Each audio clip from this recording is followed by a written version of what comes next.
열왕기상 12장. 온 이스라엘이 르호보암을 왕으로 세우려고 세겜에 모였으므로 르호보암도 세겜으로 갔다. 느밧의 아들 여로보암도 이 소문을 들었다. 그때 그는 솔로몬 왕을 피하여 이집트로 가서 있었다. 이집트에서 사람들이 여로보암을 불러내니 그가 이스라엘의 모든 회중과 함께 르호보암에게로 가서 이렇게 말하였다. 임금님의 아버지께서는 우리에게 무거운 멍에를 메우셨습니다. 이제 임금님께서는 임금님의 아버지께서 우리에게 지어주신 중노동과 그가 우리에게 메워주신 이 무거운 멍에를 가볍게 해주십시오. 그러면 우리가 임금님을 섬기겠습니다. 르호보암이 그들에게 말하였다. 돌아갔다가 사흘 뒤에 나에게로 다시 오도록 하시오. 이 말을 듣고서 백성들은 돌아갔다. 르호보암 왕은 부왕 솔로몬이 살아있을 때 부왕을 섬긴 울라들과 상의하였다. 이 백성에게 어떤 대답을 해야 할지 경들의 충고를 듣고 싶소. 그들은 르호보암에게 이렇게 대답하였다. 임금님께서 이 백성의 종이 되셔서 그들을 섬기려고 하시면 또 그들이 요구한 것을 들어주시겠다고 좋은 말로 대답해 주시면 이 백성은 평생 임금님의 종이 될 것입니다. 원로들이 이렇게 충고하였지만 그는 원로들의 충고를 무시하고 자기와 함께 자란 자기를 받드는 젊은 신하들과 의논하면서 그들에게 물었다. 백성들이 나에게 부왕께서 메워주신 멍에를 가볍게 하여 달라고 요청하고 있어. 이 백성에게 내가 어떤 말로 대답해야 할지 그들의 충고를 듣고 싶소. 왕과 함께 자란 젊은 신하들이 그에게 말하였다. 이 백성은 임금님의 아버지께서 그들에게 메우신 무거운 멍에를 가볍게 해달라고 임금님께 요청하였습니다. 그러나 임금님께서는 이 백성에게 이렇게 말씀하십시오. 내 새끼손가락 하나가 내 아버지의 허리보다 굵다. 내 아버지가 너에게 무거운 멍에를 메웠다. 그러나 나는 이제 너에게 그것보다 더 무거운 멍에를 메우겠다. 내 아버지는 너희를 가죽 채찍으로 매질하였지만 나는 너희를 쇠 채찍으로 치겠다. 라고 말씀하십시오.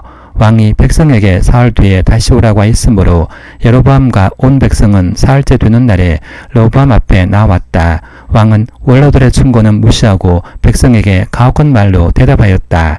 그는 젊은이들의 충고대로 백성에게 말하였다. 내 아버지가 당신들에게 무거운 멍에를 메웠소. 그러나 나는 이제 그것보다 더 무거운 멍에를 당신들에게 메우겠소. 내 아버지는 당신들을 가죽 채찍으로 매질하였지만 나는 당신들을 쇠 채찍으로 치겠소.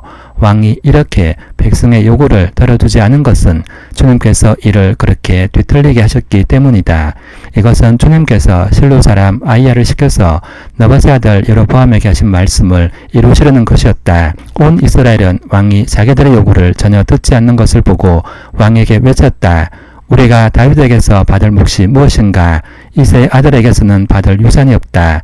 이스라엘아, 저마다 자기의 장막으로 돌아가라. 다윗아, 이제 너는 내 집안이나 돌봐라.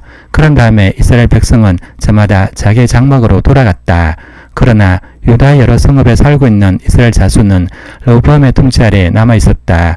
르호보암 왕이 강제노동 감독관 아도니람을 이스라엘 자손에게 보내니 온 이스라엘이 모여서 그를 돌로 쳐 죽였다. 그러자 르호보암 왕은 급히 수레에 올라서서 예루살렘으로 도망하였다. 이렇게 이스라엘은 다윗 왕조의 반야가 있어 오늘에 이르렀다. 이 무렵에 온 이스라엘 백성은 여로보암이 돌아왔다는 소식을 듣고서 사람을 보내어 그를 총회로 불러왔으며 그를 온 이스라엘을 다스리는 왕으로 추대하였다. 그리하여 유다 지파만 제외하고는 어느 지파도 다윗 가문을 따르지 않았다. 르호보암이 예루살렘에 이르러서 온 유다의 가문과 베냐민 지파의 동문령을 내려 정병 18만 명을 선발하였다. 그래서 이스라엘 가문과 싸워서 왕국을 다시 솔로몬의 아들 르호보암에게 돌리려고 하였다. 그러나 그때 하나님께서 하나님의 사람 스마야에게 말씀하셨다. 너는 유다 왕 솔로몬의 아들 르호보암과 유다와 베냐민의 모든 가문과 그 밖에 나머지 모든 백성에게 이 말을 전하여라. 나 주가 말한다. 일이 이렇게 된 것은 내가 시킨 것이다. 너희는 올라가지 말아라. 너희 동족인 이스라엘 자손과 싸우지 말고 저마다 자기 집으로 돌아가거라. 그들은 이러한 주님의 말씀을 듣고 주님의 말씀에 순종하여 모두 귀향하였다. 여로보암이 에브라임의 산지에 있는 세겜성을 도성으로 삼고 얼마 동안 거기에서 살다가 보넬성을 세우고 그리로 도성을 옮겼다. 그런데 여로보암의 마음에 잘못하면 왕국이 다시 다윗 가문으로 돌아갈지도 모른다는 생각이 들었다. 이 백성이 예루살렘에 있는 주님의 성전으로 제사를 드리려고 올라갔다가 그들의 마음이 그들의 옛 주인인 유다왕 르호보암에게로 돌아가게 되는 날이면 그들이 자기를 죽이고 유다왕 르호보암에게 돌아갈지도 모른다는 생각이 들었다. 왕은 궁리를 한 끝에 금송아지상 2개를 만들었다. 그리고는 백성에게 이렇게 말하였다. 예루살렘으로 올라가는 일은 너에게는 너무 번거로운 일이다. 이스라엘 백성들아, 너희를 이집트에서 구해주신 신이 여기에 계신다. 그리고 그는 금송아지상 2개를 하나는 베델에 두고 다른 하나는 단에 두었다. 그런데 이 일은 이스라엘 안에서 죄가 되었다. 백성들은 저 멀리 단까지 가서 거기에 있는 그 한 송아지를 섬겼다. 여로보암은 또 여러 높은 곳에 산당들을 짓고 레위 자손이 아닌 일반 백성 가운데서 제사장을 임명하여 세웠다. 여로보암은 유다에 생하는 절기와 비슷하게 하여 8째 달 보름날을 절기로 정하고 베델에다 세운 제단에서 그가 만든 송아지들에게 제사를 드렸으며 그가 만든 베델의 산당에서 제사를 집행할 제사장들도 임명하였다.